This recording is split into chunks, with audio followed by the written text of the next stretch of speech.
Hello, hello. I'm Chris with the Legacy team. And today we're going to be actually covering a technique that we can do on our CNC machine.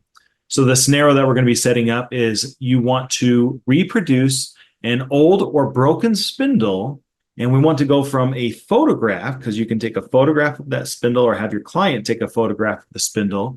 And then we can take that photograph and use that to create the design and toolpath to take to the machine in a very quick manner.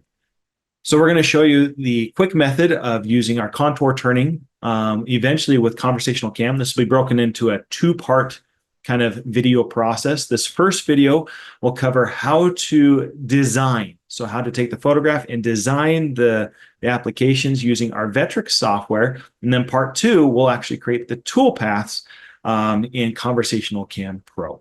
So let's get started.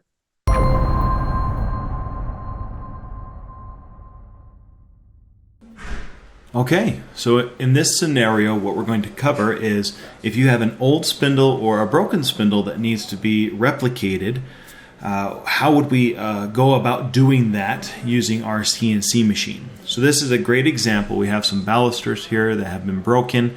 Let's show you how we're going to take this and bring it into our software to first, in this part one video, is show you how to just simply create the design, because that's the step one. Once we've created the design, then we can go to actually programming it for the CNC machine. So this will be focusing in the Maverick software. Here, the Maverick software to actually import that image and to create all of those layouts. Now, the first thing that we need before we can set anything up is we need some general dimensions. And so you can get this from either the client, or if you have the baluster yourself, we need to know the diameter of our square section, for an example, the length of that square section before all of these details take place, the full length of the baluster. We just need some general parameters to take place. So with this, what we're going to do is this section here, the bottom section, is actually mirrored on the top section as well, with just a cylinder between those two profiles. So we'll be able to simply take the design of one area and copy it to the top section once we've done it once. So let's go import this in here. I'm going to say, based on dimensions, that this is an 1 5/8" square piece, and this length of the square section is 5 inches in length as well. So let's go bring that in and set up our part. So if we go create a new file here in Maverick, and this can be done either in Aspire or VCarve Pro, either one works. And I'm going to make this baluster 34 inches long, 1 5/8 inches wide. The thickness is actually irrelevant, because we're not going to be worrying about the tool paths here in Maverick too much. We're going to be using, in part two of this little video series, we're going to be showing how to create the toolpaths and combining toolpaths in our Conversational Cam Pro software to make things a little easier for you. So to finish this off, I'm simply going to use what's called an offset. So if we zoom in here into this corner, we have the bottom left corner. Without an offset, this bottom left corner would be an XY0. I need the 0 to be in the dead center of my blank, because we're doing this in our turning center. So if we check offset, and then I'm going to put here half the width, or a negative half the width of my y-axis. And so if I simply type 1.625 and we divide by 2 and push our equal sign, that dimension there is half the width. Now we need to not go in the opposite. We need to go in the opposite direction. We need this cross section to be in the center. So we're just going to put a negative sign here, and that should drop it exactly in the middle, exactly where we want it to be. So we can push OK. All right, so this is our baluster layout. To finish off some general parameters, I'm going to draw a rectangle around the entire edge. And you'll see why that makes sense when we bring our bitmap and our image in, because we want to be able to see some guidelines. And I'm also going to draw a straight line down the center of my blank. We're just using these lines for guides. Even though we can draw guidelines up here, they don't show up as well visually when using bitmaps, which is why I'm using a hard vector line instead. So we can now bring in our bitmap. We'll go import a bitmap to vectors. And here's a pile of examples of old spindles and fixtures. I'm going to select this one as the one that has the broken baluster. And we're going to scale it up. Okay. We're also going to rotate it, or should we say we can actually use 45 degree increments, rotating. I just simply use the hotkeys of the 9 or 0 key to rotate that part. 45 degrees every time I push those hotkeys. Now we don't need all of this ballast. We don't need all of this image. I'm actually going to copy and paste this image over here, and I'll rotate this back so we can kind of see, you know, a vertical one, so we can reference this at any given time. If you need to scale this up so you can see it a little bit better, we can do so.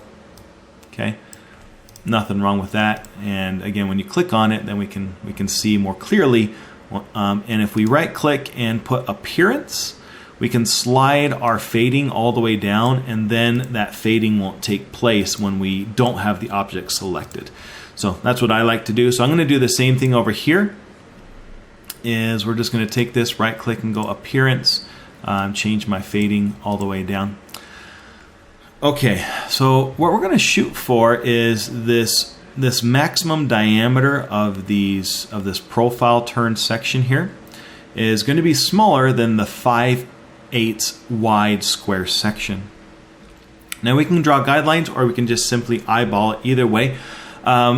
If you want to be more exact, you can draw a guideline. For example, I can draw a guideline here, and then if I right click on that guideline and say go down to a new position, let's say minus a 1/16 of an inch or 50 thousandths, whatever amount you want, and apply.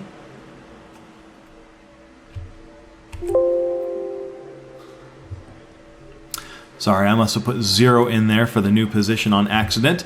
Let's try that one more time. So we're going to do an absolute position or a relative guide.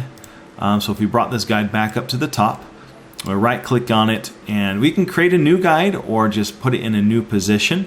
Either one works. Let's try this one. And so here, if we do a relative guide, that is a position offset of minus a 1/16 of an inch. There we go. And create a new guide. You can see that there's a guide a 1/16 of an inch lower, and we can get rid of that one. And we can technically right click on this guy, and this is 0.75 above the 0 line. And so if we did an absolute position of negative 0.75, just the opposite distance, and create a new guide, it will show up on the other side as well. And what we can do now is we can first trim this image so that we're not seeing all this extra details, but just the actual baluster itself. So if I drew a rectangle here, just outside of this baluster, okay, and I'm going to turn my snaps off up here in the top right corner so this isn't snapping to anything with all these lines in place. And we're going to stretch this out just so it's a little bit bigger than the actual baluster itself. Okay. Now from here,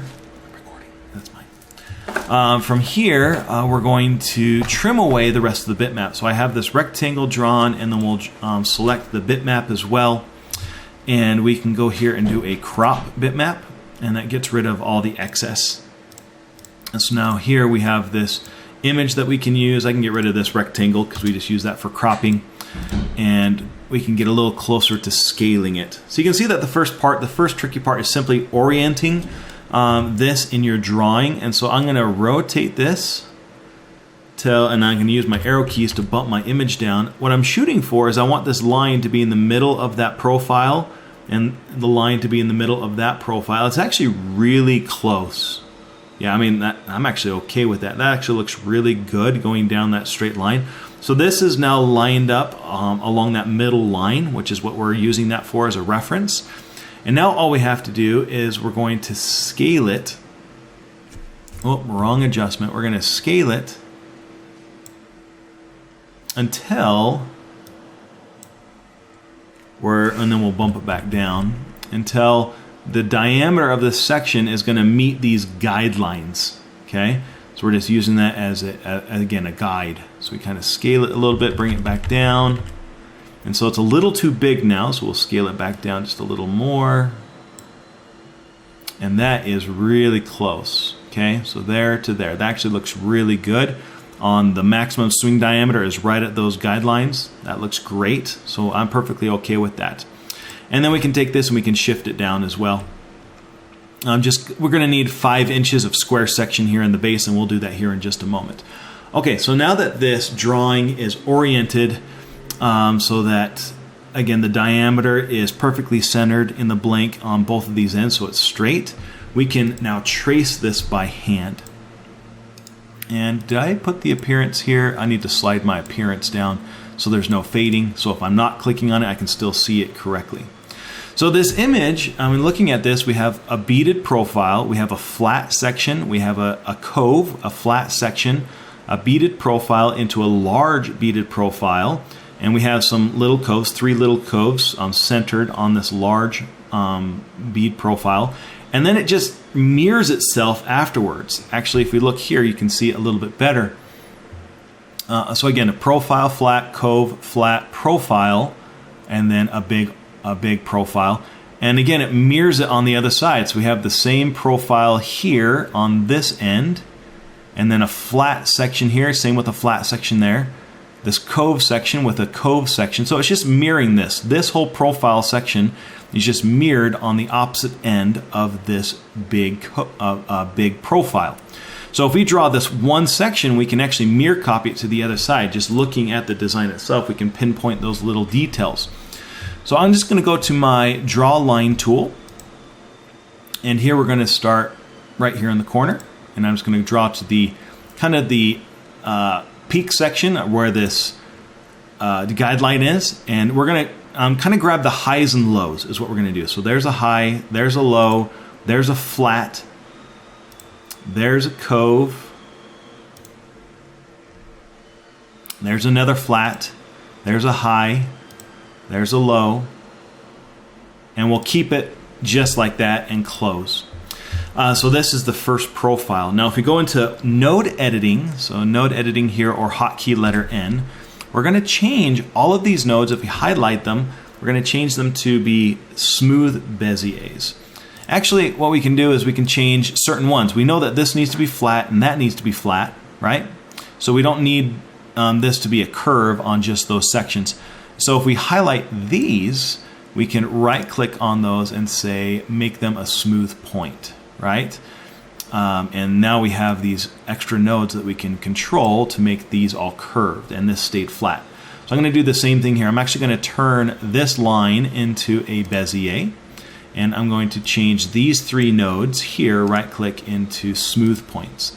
So now we can control the nodes to match the actual drawing. So taking this, I'm just going to start selecting nodes and using my arrow keys on my keyboard, and if we need to shift some things over, we certainly can, until this looks correct. I'm going to make this more flat. Okay, so flat nodes, and then we'll just lengthen it out to the left and to the right. Same with this guy. Bring it in a little bit. I'm going to bring, and now if you select a full node, it's going to also select the arms as well. So if you only want to select the arm, you have to go select a different node and then come back and click on just the arm, and now you can control just the arm. So there is our beaded profile. I really like that. And then we have our flat profile here. And then let's control these. We're going to bring these down. I'm going to bring this profile over just a smidge. Oh, there you go. Control just the arm, and we'll bring that over as well. Let's say like so, and up a little bit more, and that cove looks actually really good, just like that. To finish this off, let's go finish this final profile. This is going to start kind of cupping up for a bead. I'm going to make this, again, this node, I'm going to straighten it out so it's more flat. Okay, it tends to work a little bit easier when you're looking at an apex at the top of the arc. If your nodes are straight across flat, it just makes it easier to control. Here, we'll bring this back up over here like so. And I'm going to shift this actually over just a little bit to kind of make this a little more symmetrical in the bead. That means we can control that arm, pull it back just a little bit so these are kind of the same length. And then we'll bring this one up and over. very similar to matching this angle is the mirror image of that angle. And we're getting really close for this guy to be symmetrical. Kind of lengthen out these nodes, and that looks really good. Okay, so we have a nice symmetrical bead there. Now again, if I needed to change anything, I can just shift some things in. I can move some things around. We have complete control with these nodes, okay, any way we wish. All right, so there's that first profile. Now what we're going to do is I'm going to select that profile all together now that we've traced that correctly and dialed it in using our node editing tools. I'm going to mirror copy that and then place it on this other side, so I know that, again, this is the same profiles on this other side, and then we'll be able to finish drawing the actual large profile between those two mirrored sections. So taking this, we're going to go to our mirror copy and we're going to flip. Well, just make sure create a mirror copy, and we're going to flip to the right. Okay, so that creates a copy of that line here. And I'm just going to use my arrow keys and drag it over to the right hand side until it pretty close to matches up, you know, with the tip of this profile is close to the end of this bead. Now again, because the image is starting to get a little skewed because it's to the side, you can again push it or push it a little further if you wish, depending on what your preference is. I'm going to put it right there, right at the profile ends, kind of in the image. And we know that this is the same design as that profile on this side. So to finish this off, let's draw a curve between these two profiles. And so we can do that a couple of different ways. I'm simply going to start out by drawing it as an arc. And so if we put my snaps back on, I turn the snaps back off when we were just clicking randomly for these points. But since I need to snap to the end of the line, I'll turn those back on. We can click there, click to the end of this one, and I'm going to bring it to the top of this guideline, right? So the guideline about right there, and that is perfect. That's exactly what we want. Looking at this, we're obviously going to have a bead in the very middle of the guideline, and then another bead over here to the left. So if we wanted to, we could draw a guideline. There's the middle of the actual arc, and so the bead will go in that point. And then if I draw another guideline, let's say we put another bead right around, because this is, you can see this bead is kind of to the right of this guideline, because again, the image, as we're going further to the right, is getting skewed. We're not having a true face-on value like here. This is a face-on with the camera, whereas down here it's now angled from the camera, which is why we're getting these anomalies in our images. But that is dead center in the arc that we drew from this guideline. So I'm going to kind of get this guideline very similar to the same amount off, just for spacing purposes. If we need to measure that, we can always go here and say, oh, from this guideline to that guideline on our x-axis is 0.19. So if I want to keep an easy number, I can make the spacing of these be 0.2 inches, which is really, really easy. We can actually get rid of this guideline, and let's draw some circles now to accommodate for that. The last thing I'm going to do is draw a guideline here on the bottom of those coves, so I know how deep to draw those. And we can actually get rid of this, well, we don't have to get rid of it, we can turn off the bitmap so we can see a little bit better in our vectors. So I'm going to go to my layers tab and then simply deactivate my bitmap. So all that's left over are these layers. Okay. Now the type of cutter that we're going to use to turn all of this, because it's going into really fine details and corners, I'm going to use kind of a smaller tapered ball cutter, an 1/8 inch ball cutter specifically. So I'm going to go draw a circle that represents the tip of our ball cutter for these coves that we're going to be drawing. And so if the diameter is 0.125, and we're just going to throw a circle out here, okay?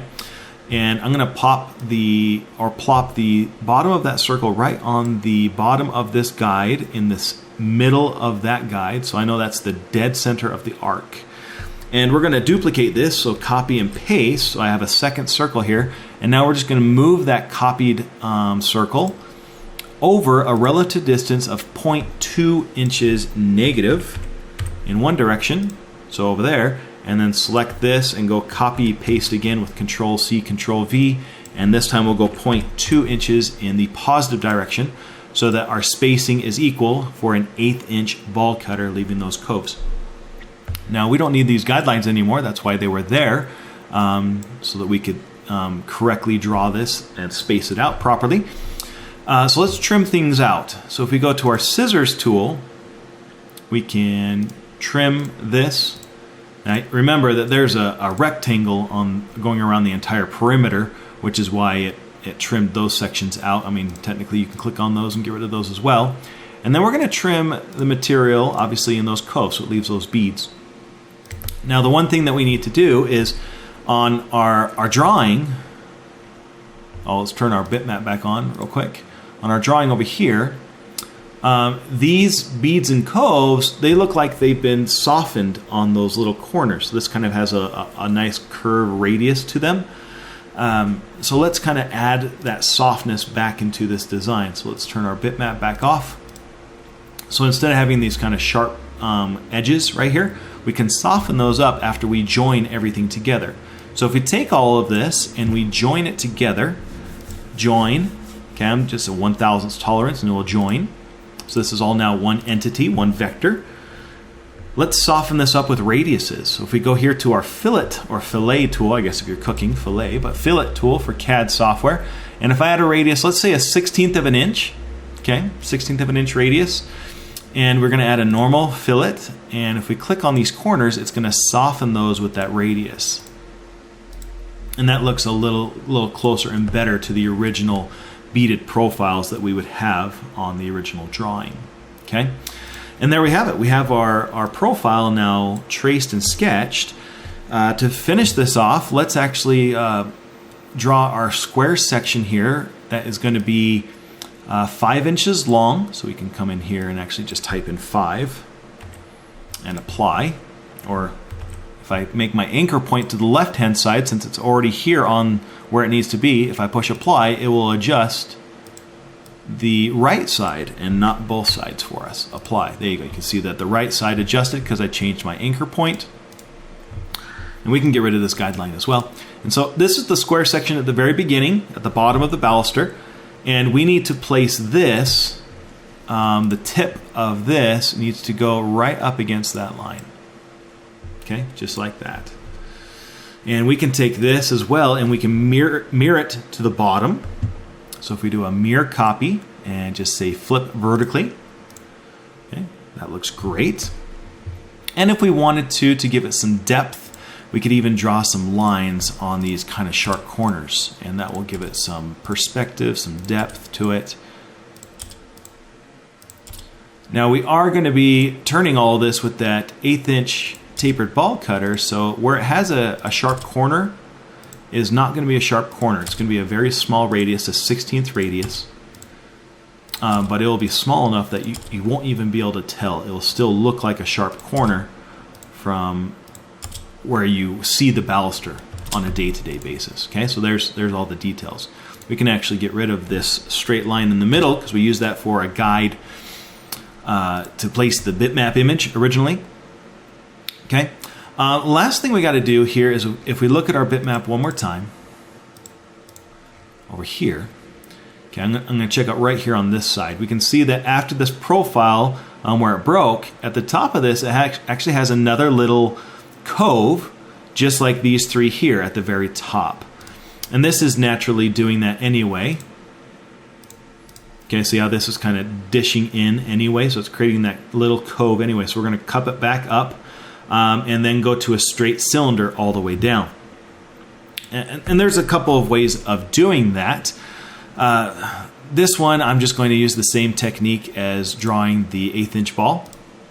Okay, and if we bring it back to the same depth over here, and then I'll nudge it over with my arrows until the lines kind of semi-cross just a little bit. And we can take this same curve, technically, and if we mirror copied it, we're going to delete a lot of extra here. But if we mirror copy that, flip to the right, and then nudge this one over until it meets up against that again. Just crosses the line with this 1/8 inch tapered ball cutter. Very good. we can go to node editing, and I really don't need anything else on the right hand side. I just need this to kind of curve back up to the maximum diameter, and we can delete the rest. Okay. So now what we can do is we can trim and join all this together. This will finish off the bottom profile just like that. Okay, and we can mirror. We can actually mirror copy. I'm going to select this one, delete it, and we'll join all of this together. So that's all now joined as one, and we'll also mirror copy that down to the bottom. Oh, sorry, vertically, flip vertically. There we go. And that will technically leave, again, kind of a profile line on the bottom there, something like that. Okay. So the last detail we're going to add to this, because we're really close to duplicating this from the original image, is if we bring up our bitmap over here, we can see that the transition from the square to round has kind of a chamfer to it. Okay, more like a radius, but we can definitely draw a radius. I'm going to add a chamfer on here, and then if they want to sand these down for a slight radius, they can.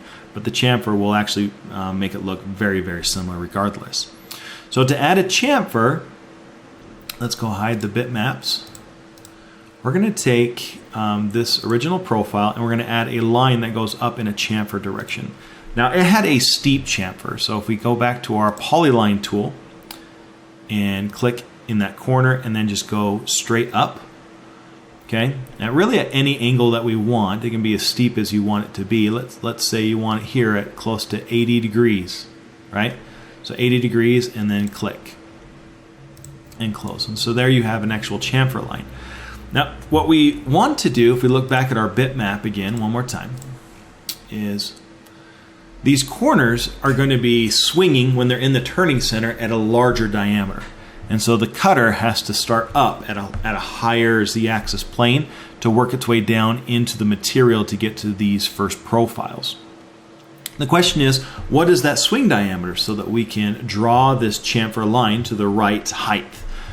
And it's pretty easy to do that actually. If we simply draw a square that is the size, and we'll anchor that now to the right hand side because that's where I want it to be.